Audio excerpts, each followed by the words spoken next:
Living Life in Conversation with Peter Spencer. Living Life is a series of short films where people with a learning disability and/or autism talk about how they live life. Each film tells a different story. These films have been created to help people think about how they choose to live life or support people to live life. Each film has tips from the person in conversation and questions to help you think about the film. This is a partnership project created by Thera Trust, the Aldingbourne Trust, New Prospects and Paradigm. As you watch Peter's film, 1. Think about how Peter embraces his interests and talents. 2. How could you do this more in your life? Pause the film when you need to and discuss. Okay. Peter, wonderful to meet you. Hello. Hello there. Peter, just tell everybody what the picture is behind me. I'm going to duck out the way.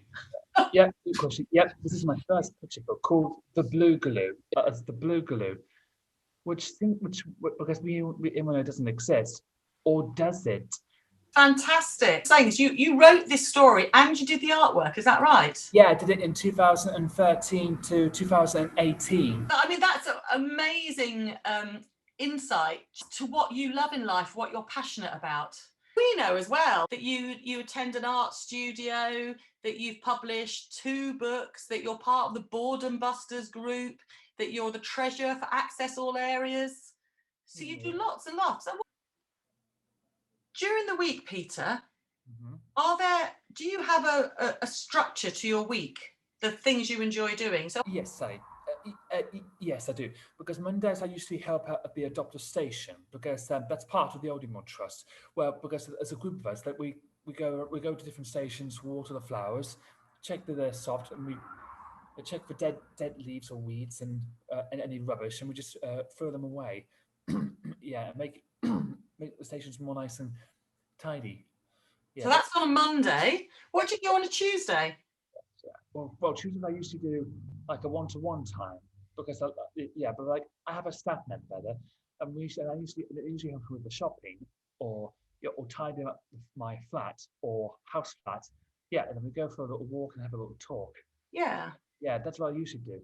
And all day Wednesdays I usually help out at the art centre, like drawing lots of pictures or knitting or crochet or make models. Yeah, but then on Thursday mornings I go to Pan House Gallery. That's in Chichester, and I usually help out with inspire things to create, like see things like old pictures and paintings that people did in the past and present. Yeah, then I usually come back to the art studio to do some afternoon work, and on Fridays I do the same again at the adopter station because because I usually have the adopter station twice a week. It's Mondays and Fridays. But because of the lockdown, I had to do a adopter station just on Mondays. Okay. Just until the lockdown lifts. Okay. So what about the evenings? What do you do in the evenings and weekends? That's a good point. Yeah. Yes. Well, yes. Oh, yeah. Mondays and sometimes Mondays, Wednesdays, and Fridays. I like to relax and watch my soap dramas. Coronation Street and Emmerdale. You love them, do you? Because let's see the way how they talk and communicate and they fight, argue, abuse as well as murder, violence, explosives. Yeah, that's what I like. And on Tuesdays, sometimes I usually have an evening support because I usually go for walks. Yeah, or go to the arcades to play some arcade games. Okay, so you go out in the evenings, yeah. Yes, that's Tuesday and Thursday evenings. I do that with the summer. And sometimes on a Friday evenings we do like a Friday evening activity, like go and play mini golf, or go to the pub, or go to the pictures like the cinema. Doing other things. Yeah. But your life every day feels different, and you're doing things that you really enjoy. And are the weekends like that as well? How do you spend your weekends typically? Yes. Well, I spend my weekends writing ideas for books. Yeah, because I love writing. I'm just working on a book, a series of short stories about Goldilocks, because I know the story of Goldilocks and the Three Bears, but I just thought maybe if Paddington Bear was adopted by humans, maybe a small little human child would be adopted by real life teddy bears in a real teddy bear world. Why not? What an amazing story. So you're working on that one at the moment, are you? Yeah. You've got Because stories coming out your head, haven't you? yeah.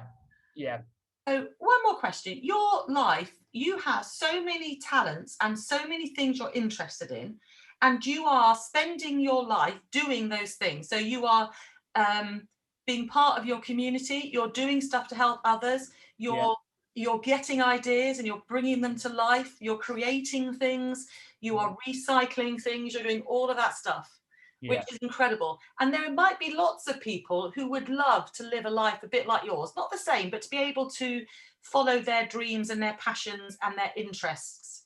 Yeah. What is it that helped you get to where you are now? Who or what helped you live the life you live at the moment?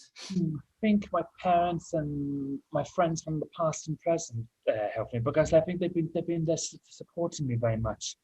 And even though sometimes I get a bit cheeky and a bit naughty, but they still support me eventually. Yeah, but sometimes I even support them by doing something in return, because I think, well, I think it's looking after your fellow people that's important.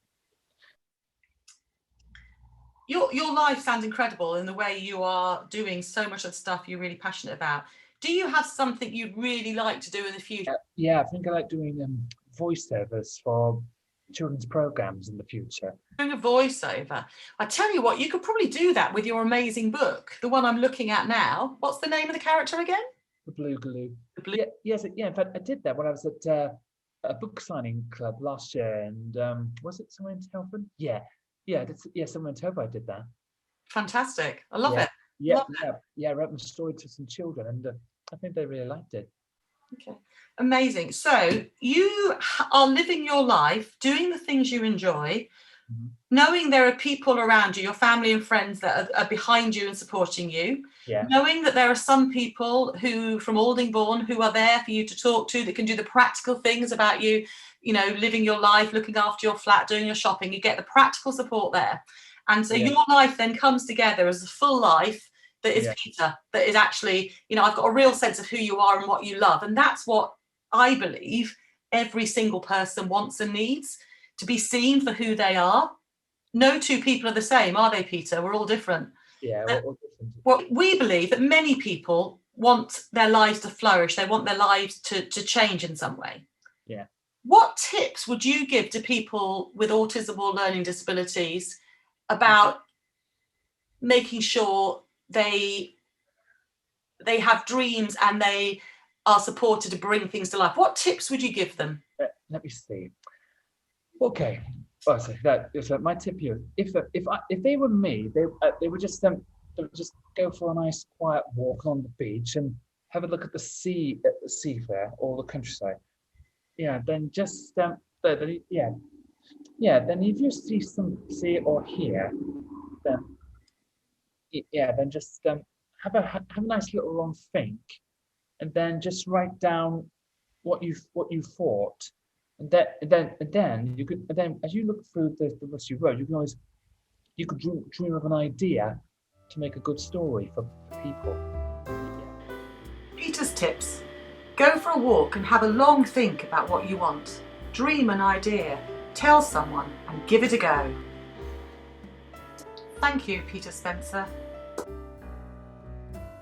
Thank you to those who helped make this film happen: Casper Riosecco and the Aldingbourne Trust.